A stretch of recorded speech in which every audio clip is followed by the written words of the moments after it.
Welcome back, everyone. Now we're going to focus on one of our flagship income and defensive strategies, the Nedgroup Investments Flexible Income Fund. The fund plays quite a crucial role in client portfolios, delivering capital stability, attractive levels of income, and flexibility through the cycle as well. And that's particularly important when we have to navigate market scenarios like the one we are actually going through at the moment.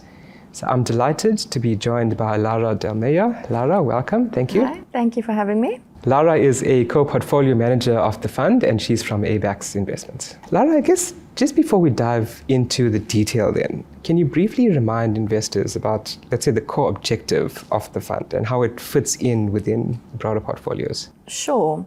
So the Flexible Income Fund is a multi-asset income fund. And what we look to do is to generate money market returns plus 1% to 2% for investors. But very importantly, we're trying to deliver that 1% to 2% excess return as consistently as possible. We're not trying to take risks to secretly get investors plus 3 to 4. We really are trying to take as little risk as possible to get that excess return above money market.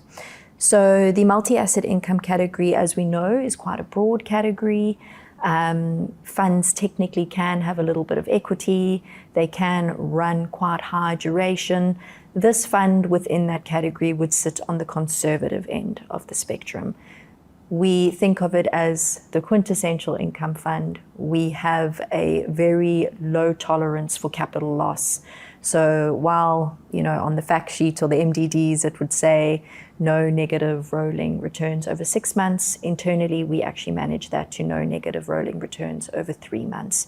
So we really do have a very strong capital preservation mindset, and we really do manage it with the mindset that people are investing in this fund for income and for consistency. Definitely want to talk about that in a lot more detail. So if you look at your performance numbers, for example, it's fascinating. If you look at kind of the quality and the balance of return drivers in terms of how you delivered that performance.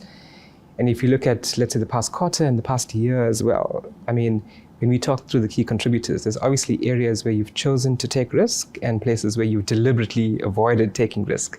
Can we talk through some of those, please? It's always easier to take a bit of risk when valuations are in your favor. And I think let's say prior to the last quarter, what was hard is that we had seen such a phenomenal rally in bonds, but to the point where to us it started to look quite stretched. That is not an environment, in our opinion, where you want to hold a lot of risk because, let's say, the asymmetry and payoff profile is not really in your favor. So what we've preferred to do is to build up the floating rate exposure of the portfolio as much as we possibly can, with an attractive spread as we possibly can within the risk limits of the portfolio. And we really did dial back our nominal bond duration. We had a little bit of inflation-linked bond duration, but again, not much and very concentrated in the front end of the curve. And we had a small little bit of hard currency exposure to also offset a bit of the duration that we did have. So you can see that going into this year, we were quite conservatively positioned, which thankfully paid off nicely, given the sell-off that we've seen across various markets, including local and offshore fixed income markets. Looking at valuations, especially towards the end of the quarter, however, we then did again start to add risk because then again it's easier to take a bit of risk onto the portfolio when valuations are looking more attractive. So, because Lara, actually did want to ask you about that as well, and thanks for talking into it, but how did your allocation to like nominal bonds, inflation linkers, for example, change over this period? We went into the quarter with quite low nominal bond exposure. It was about 0.5 years. Our inflation-linked bond exposure, the duration there was at about 0.3 years. So as we've been seeing this rally last year, we kept selling down into strength. Now, as you have seen this revision in yields, we slowly start adding. But I think it's also, maybe to give you a bit of perspective as to how we think about it, is we lean into weakness. So as we see a bit of weakness happen, we'll buy a bit. As it weakens further, we buy a bit more. We're not the kind of fund that just takes these massive swings. We really just lean directionally and change the asset allocation towards where we see value and away from where we think it's starting to look a bit expensive. But as we speak now, there certainly looks to be a bit more value in the nominal bond space. There certainly, again, looks to be a bit more value in the short end of the linker space, but that's quite hard because inflation in this environment is very hard to call. But we were seeing break-evens on the short end of the curve sitting at about 3%. Now it's sitting probably about 3.9%. So there is value there, but if inflation is going to average 4 or 4.2 because this situation persists, then it might not actually be as valuable as it appears aesthetically. I think there's probably a bit more value at the moment in the nominal bond space. Risk premiums have increased, inflation risk premiums have increased. And from what were very moderate inflation expectations have now, you see days where there's a lot of fear in where inflation might settle off the back of this. Because I actually want to ask you, do you think markets are being too complacent or too fearful at this point? When the 10-year to me was trading at about 9.5-ish, say between 9.4, 9.5, that to me starting to look like there's probably a bit too much fear being priced in. But, as we've seen the last few days, there was the ceasefire, the 10 years moved back to 8.6, 8.7. To me, that starts to look more fair again. So again, it really depends on the day. And I think it depends on the market's perception of how long this is going to be drawn out for. And I suppose at this point, that's anyone's guess. So look, all we can do is really lean into, because no one knows. We don't know, no one knows. All we can really do is when we think on a long-term view, the risk premium has become a bit large, we lean into that weakness. And if we see that the markets are pricing that again or seemingly too complacent, we'll get rid of that duration. Yeah, brilliant. I mean, just zoning into the US specifically, I mean, just in terms of rate expectations and how that feeds into your models as well, and your offshore exposure and duration. I mean, any comments on that? Yeah. So if you look at, you can see what the market thinks rates will be in the US at any point in time, whether it be at the end of this year, at the end of next year. And what was interesting is the market for a very long time saw rates coming down. And as this whole event unfolded, markets then started to say, well, actually rates are going nowhere. We're going to stay where we are. There was, again, a little bit of reprieve once the ceasefire was announced, but largely through the turmoil, the market is thinking that in the US, interest rate cuts are off the table. You can see that inflation expectations have absolutely skyrocketed. An easy way to show everyone what the market thinks inflation will be in 1 year, 2 year, 3 years is to look at the break-evens. It's a bit crude because there is a bit of a risk premium element also baked into break-evens, so it's not as clean as saying the market thinks inflation in the US is going to be 5 in the next year. But the degree of the revision is a good indication to show everyone just how large a revision in inflation markets globally have had to incorporate. So really, as we've said, it changes day by day, but the large cuts that the market was thinking would happen is now largely off the table. Maybe I shouldn't say large cuts. There were maybe 2 to 3 more cuts priced in, depending how far you look out. But those the market is saying is pretty much off the table. And then if you turn to South Africa, I mean, obviously quite a lot happening in terms of FRA curves here as well. How does that translate into your view for positioning while also just trying to maintain portfolio volatility at a low level? Yeah, I mean, that FRA curve, we've shown you the FRA curve. Depending on which day you look at it, if you looked kind of prior to this whole event in Iran, there were cuts being priced in. As it happened, the market priced away the cuts. As it seemed to escalate, then the market started pricing in hikes. As the ceasefire was announced, it was again flatter to say, okay, maybe we just stay here. So, I mean, within a few weeks, you've literally had the FRA curve move down, flat, up, down. It's very, very, very, very volatile. It's hard to say that the market is right or wrong. That's very hard because we don't know how this will play out.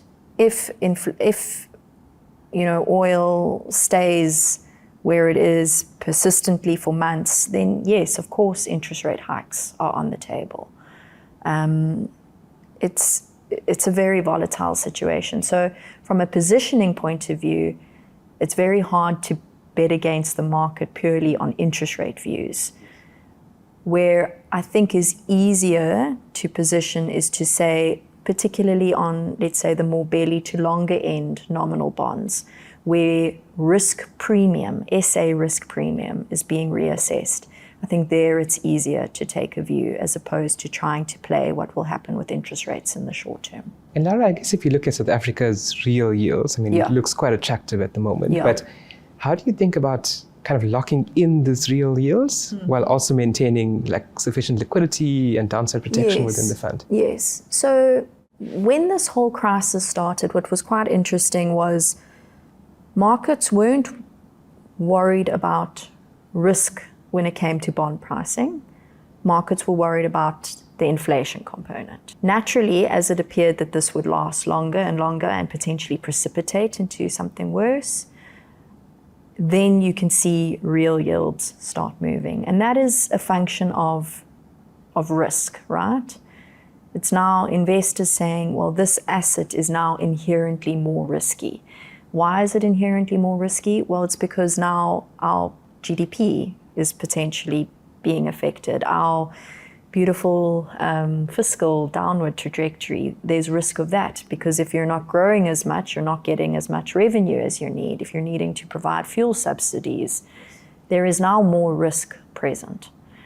And that you can see in the real yields. And I think there is where we are almost a little bit more comfortable taking a view, because I do believe long term, we have a more, let's say, kind of through the cycle view of where risk should be priced in South Africa, given the fact that, maybe short-term growth isn't going to be as maybe robust as what some people hope. But I think through the cycle, what we've priced, there's a little bit of fat in it. And I don't think it's necessary, or there's not a substantial enough reason yet for us to think that the risk premium locally should be a lot wider than what we have thought it to be previously. So that's where we are more likely to take a view. You can do that through obviously just buying linkers, taking opportunity for where break-evens look really high and buying linkers in that part of the curve. Our preference has been to buy the belly and slightly longer end of the nominal curve, because remember there's an implied real yield element there as well. And for us, that's looked a bit more attractive. And do you think there's enough of a margin of safety in government bonds, for example? So if you think about a 10-year bond valuation, the way in which you can build it from the bottom up is to say, where is the global risk-free real yield? That's about 2%. You can see where that's trading in the market. You then want to add SA inflation, where it will settle long term. You've got to add a little bit of inflation risk premium, which averages at about 30 basis points. And then you want to add your country risk premium. Now, we know the SA 10-year yield is trading at 9.4%. Well, not today. This was at the end of Q1. But you can back imply then what the market is saying the risk premium for South Africa is. And that would be anywhere between 2.6 and 4.1. Now, inflation in our mind, it's not going to be as much as 4.5. average over the next 10 years, but I also don't think that it is going to be 3%, as the SARB would like everyone to think, averaged over the next 10 years. The market prior to this was getting very comfortable with 3%. The reality is it'll probably settle somewhere in between. So let's be conservative and let's say 4%. You know, you're probably looking at, what's that, like 3.1% risk premium. That's a healthy risk premium. Even if it's a little bit lower, you know, then you start looking at the mid 3%. That's a good risk premium. So at 9.4, that for us starts to feel like reasonably attractive territory. Is it absolutely, you know, fallen out of bed, screamingly cheap? No. I think at 10, it looks screamingly cheap. But here there is value. So the way we have positioned is to add duration, be a bit heavier than what we've been, but we haven't bet the farm, for lack of a better word. Yeah, I mean, I guess the last thing I wanted to ask you kind of delves a bit more deeply into that. So if you look at portfolio duration, currently about 1 year with a gross yield of about 8.2%. Yeah. I mean, how are you balancing all of these different things like yield, duration, liquidity in the current market environment for investors? Yeah, look, we only focus on liquid instruments, you know, illiquid credit, unlisted credit, poor quality credit. No private credit? No, definitely not. We want to sleep at night. These are high quality liquid instruments in this portfolio. So firstly, liquidity, we can park that. That's not a problem here. The ideal instrument for a strategy of this nature is a strong floating rate asset where you are comfortable with the credit and where your spread is giving you your target return, essentially. That is the dream, right? What's lovely about, I mustn't say lovely, but what is beneficial about environments like what we've experienced now is everyone focuses on the adding of risk in terms of fixed rate bonds. But where we have also seen a lot of activity in the last few weeks is on structuring floating rate instruments, because you have had opportunity in spreads, particularly actually with the offshore government bonds, the dollar-denominated government bonds, where we have been able to structure floating rate instruments at very attractive spreads. And that really is what we try and do as much as we can to get the yield of the fund to an attractive level. What is important, though, is we don't target yield. That's dangerous, because if you need to target a specific yield and rates decrease, you end up chasing poorer quality assets to get that spread where you need it to be.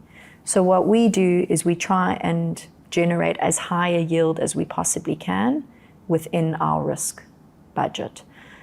Some of that will be through duration, but that is a very separate decision as to how much interest rate sensitivity we're willing to take. But most of our time is actually spent on how can we get that floating rate exposure as robust and as high as possible in the fund. Okay, brilliant. Lara, thank you so much. That was a great overview. Thank you.